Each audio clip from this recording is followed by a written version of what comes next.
I spent my whole career cooking in 2 Michelin star kitchens just to learn how to make this. This is my Asian inspired bolognese, and it's packed with protein because I've added extra with lentils. I've got some smoked bacon, and it's going to be finished off with this like lovely miso soy umami finish. Whenever I make this, I make enough to last for 2 or 3 different dishes because it freezes really well. It'll last in the freezer for like 3 months. The reason we do it a bit at a time is so the pan stays nice and hot and starts to caramelize the meat. So important with bolognese, we do it in stages. We're going to build the flavor all in the same pan. So the first stage is we're going to brown off the mince, this stage. All of that fat's come out, browned at the bottom nicely, and our meat is beautifully browned. Smoked bacon. I'm not going to add any oil. You can see underneath there, we've got a nice bit of fat. And using that fat, add a little bit more. Turn the heat down to sort of a medium high. And into there, I'm going to add my sofrito. So you can see it's almost like 1/3 carrots, 1/3 onion, and then 1/3 celery and leek. So that is my sofrito. That's going to build all the flavor.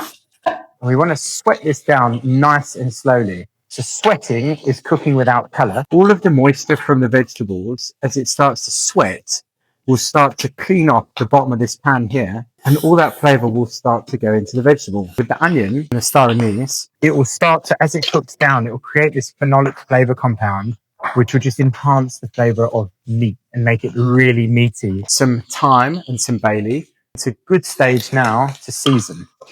So you're going to add a nice amount of salt. To help it sweat is I want to put a lid on it. And that way all that steam is going to stay inside. Those vegetables are going to soften. That salt's going to help draw out the moisture, and it starts going to become nice and tender and really sweet. All of those flavors are building our base in our, what we call the sofrito, which is so key to making a really good bolognese. That has had 15 minutes. You see all that steam. The way you can tell if that's ready, we're going to just take our carrot, nice and tender. Into that now, I've got some grated garlic, 3 tablespoons of tomato paste, and cook that just for a couple of minutes, not too long. Nice. My mince and my bacon. Diced tomatoes. Little trick is I'm going to fill that with water, put that in as well.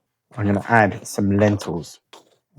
Just about half a cup. It's going to add even more protein. It's going to add fiber, and it's going to help with thickening that sauce as they soak up all that flavor. Put a lid back on and cook that for about 45 minutes. That meat is going to slowly start to braise and become nice and tender. And as that flavor comes out, it's going to go into that tomato.